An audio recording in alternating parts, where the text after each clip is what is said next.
Scams are nothing new. And while the public has become more educated on how to avoid scams, scammers have doubled down on staying ahead of public awareness in order to steal money from victims. The latest element of this, we're talking about cryptocurrency. Now, scammers, they want to send them money in crypto form, which is much harder to track than regular money, right? So, what are the scams that are out there, and what can you do to help protect yourself, your family, and your bank account?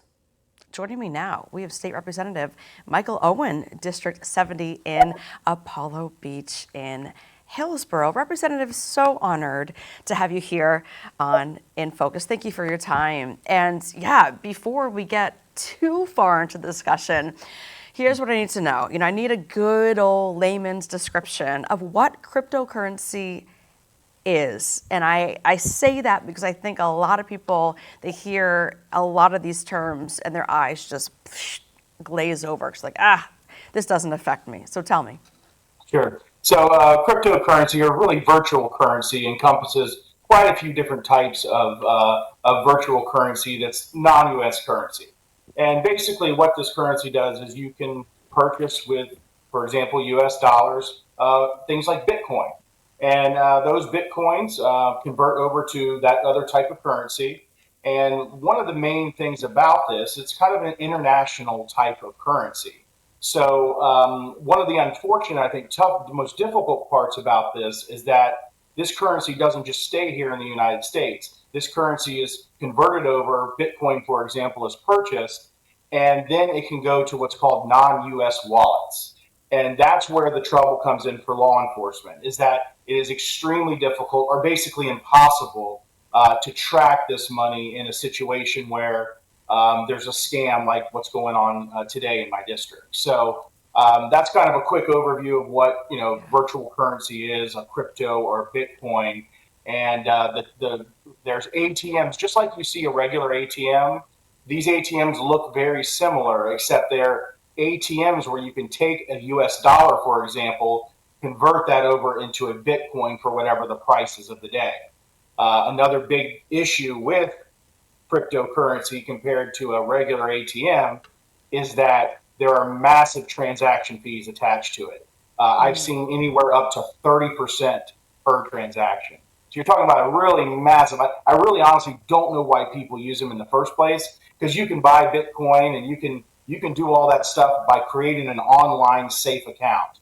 But these predators that are usually located out of the country, they have been taking advantage of primarily seniors. This is a focus, this is an attack, and this is a target on seniors. And it's what you said, virtual currency. It seems just like a better, more understandable term than cryptocurrency, because I always have envisioned it as you have your mattress and you're stuffing all your money under there, but with just, instead of that money, it's just millions of computers all over the world. And that's just how I've seen it, but it is very complex. And Rep, before we talk more about the scams, the specifics, and all the negatives, what's the positive, though, side of cryptocurrency? Well, yeah, sure. The positive. Look, I'm a conservative. I'm not really a big high regulation guy, and it's a form of currency that you can make a good buck off of. When it converts over and Bitcoin has more value, for example, than is doing better than the dollar or some other form, the pound. Well, you're making lots of money. A lot of people have made a lot of money purchasing virtual currency and crypto and Bitcoin.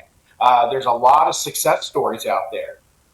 But make no mistake about it, this is not people running into an ATM in a liquor store or a gas station converting money over to Bitcoins. And also, you can purchase things with it. So there is value in that. You can make purchases of certain products that actually prefer Bitcoin or crypto or any other type of virtual currency. So there is a use for it. And even the virtual currency providers, what we call the operators in the bill, they're not bad people. They have just provided an avenue for folks that are, in many cases, located outside the United States to scam people here in the United States. So that's the issue that we're working with here, is that these Bitcoin companies are not bad people. Okay, they provide a product that people want here in the United States, and we should be able to purchase it.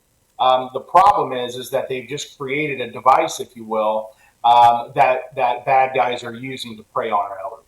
Yeah, they said if you had purchased, $100 Bitcoin way back in the infancy, you'd have $55 million right now, which is bonkers to try to think of this process. And Rep, I said at the top of the show that scams, of course, nothing new, and you alluded to that. So what are the scams that are being run that specifically involve crypto? What are you battling right now?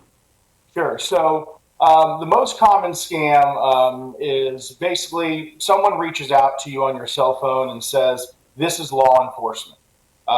You owe us X amount of dollars, and if you don't pay it, you're going to go to jail." Another scam would be, "We're the IRS, Internal Revenue Service, and we need you to pay this, or we're going to come pick you up and put you in jail." Another one, "We're a creditor. We're Chase Bank or Wells Fargo Bank. You owe us this money, and if you don't pay it, then we're going to get a warrant out for your arrest." There's even been a scam where they take AI and use the voice of a granddaughter to say, "Grandma, I'm in jail. I need $15,000, and I need you to convert it through a virtual currency kiosk." And those are kind of the common scams. There's even scams where people in jail are committing some of these scams. So there's a whole host of them. There's even romance scams, where there's been quite a few romance scams that I've heard of, where people have kind of catfished somebody, a gentleman, an older gentleman, and have had them convert a lot of money over through virtual currency kiosks. Lots of money too. I have one gentleman in Sun City Center that up to 240,000. A few other people 30,000, 25,000. So we're not just talking about a couple grand here and there. We're talking large sums of money.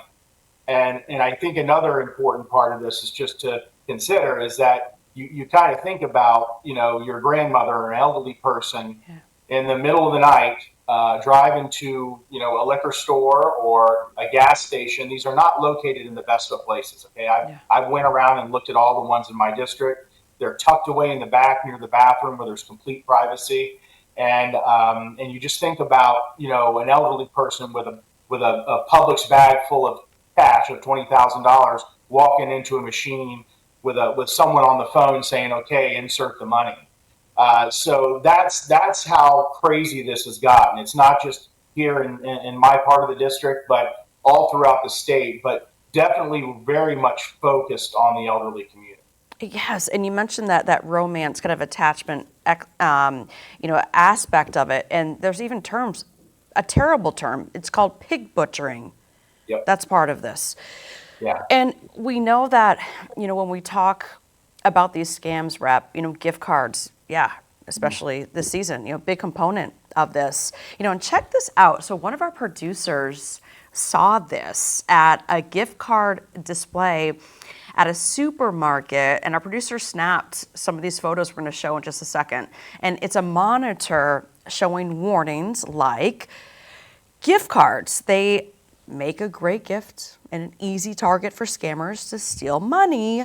Gift cards are for gifts, not payments. Also, never use a gift card to send money over the phone, pay for bills or lottery fees, help family or friends in distress, or pay, like you said, Rep, the IRS. And of course, to learn more, folks, please visit ftc.gov/gift cards or just scan the QR code on the screen that takes you to the FTC website. So the whole idea of gift cards and even crypto is that it is hard to trace, right, Representative? Yeah, and that's the big part about it, and that's why it's such a great vehicle for bad guys. Now, part of my bill that I have filed is going to provide what's called blockchain and receipts that have to be provided, which are going to help law enforcement. And the blockchain, it's a very kind of complex word, but it's a way of kind of producing data where law enforcement can find kind of kinks in the data that show where fraud is taking place. So part of my bill is going to require electronic and detailed receipts so that the blockchaining can be accurately found by law enforcement so that they can try to find the wrongdoers. Again, that's a very difficult task because most of them are located outside of the United States. And Rep, yeah, check this out from Volusia County Sheriff Mike Chitwood, who posted this recently on social media, quote, "This week, an 85-year-old woman in DeLand got a pop-up on her laptop telling her to call for repairs. When she called in, the subject gained access to her computer and her bank account, then told her he accidentally deposited $50,000 and needed her to send it back. So she withdrew $20K in cash, went to her local Winn-Dixie and handed the money to an unknown subject in the parking lot. Another $30K was transferred out of her savings." Ugh. Yeah. And this is a typical scam. I mean, this is so concerning because it works so many times. Yeah, some of them are very sophisticated to where they will tell you, because you remember a lot of the banks feel helpless in this. The banks have, not just the sheriffs, but the banks have come to me for this bill because they'll see an elderly person come in and say, "I need $30,000 right now." Well, that's their money. The bank teller can't say, "No, I'm not going to give it to you," or even ask, really, "Why do you need this money?" They have coached these people before they go in. Some of them even say, "Go to the woman in the blue dress that's at the teller. They're looking outside." So these people may be out of the country, but they're working with somebody locally in a lot of places. So very sophisticated in a lot of cases, to where it makes it a lot more believable to somebody. Now, I can't caution people enough to tell you that the government, law enforcement, a creditor would never accept this form of payment through a virtual currency kiosk. It would never, ever happen. But unfortunately, a lot of people just don't get that message. And, look, they go fishing for 20 people. All they need to get is one, right? Yeah. And that's the unfortunate part about it, is that this network of people and these scams have gotten pretty sophisticated. And, once we figure this out, they're going to move to something else. We're always reactive to the bad guys. I wish a lot of these bad guys would try to get real jobs sometimes because they're very good. They're very talented. And but unfortunately, once we plug up one hole, a new one opens. I mean, you filed House Bill 505, virtual currency kiosks. So tell me, what does that bill do? Yeah, this bill does a lot. It makes a lot of big changes that I think will change the whole dynamics of this scam. What it does first is it provides first a real fraud warning that will pop up. Not one of those things where you can just scroll to the end with all this data, but a big fraud warning that doesn't have a ton of information in it other than, hey, if you've been contacted by a stranger that is claiming to be law enforcement or a creditor, do stop this transaction immediately and contact law enforcement. So that's kind of the first step. The second one, which I think is one of the big ones, is daily limits. So what my bill does is it will only allow at these kiosks, these virtual currency kiosks, for there to be $2,000 a calendar day put in for a new user. And a new user is someone who has used that operator or that particular machine for 7 days or less. And then if you've used the machine for 8 days or more, $10,500. So that's a real big change. That sure, you may be out a couple thousand, but you might not be out as much money, because what we would hope is that if you see one of your loved ones, or if the bank can somehow signal law enforcement that they didn't put in $100,000 or $200,000, that they've only put in a couple grand. Another big thing is what I alluded to earlier are the electronic receipts. They're going to have to provide detailed transaction receipts that are going to help law enforcement find out where these scams are coming from. And then last, which is a real big one, is a return refund policy by the operator. So the first virtual currency transaction will have to be returned to the client as long as the client can make a claim within 60 days and provide either a police report or an signed affidavit.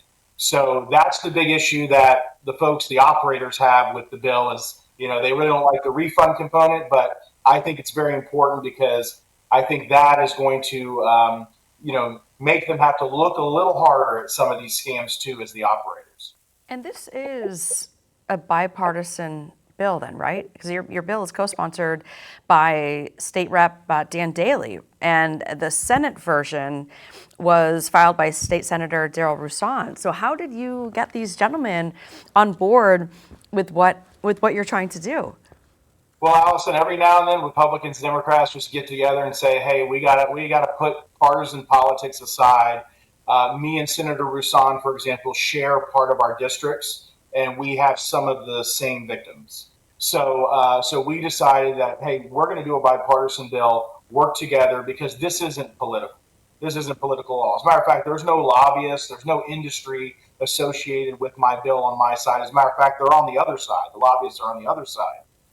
So we are doing this as a response to law enforcement for something that is impacting our residents, whether they're Republicans, Democrats, don't vote at all. This is a scam that is really involving everybody. So we thought it would be a good idea to run a bipartisan bill. So let's say then that this bill gets passed by the legislature this year. I'm assuming that you're already looking to the next step, and that this may not be enough, but it's a good first step. What's your conversation now? Yeah, this is a big step because I think this alone is going to make the bad guys move on to a different scam. So there's a lot to do, I think, in this space. I really don't like up to 30% transaction fees charged at these ATMs. I mean, that is beyond usury, for credit card, for example.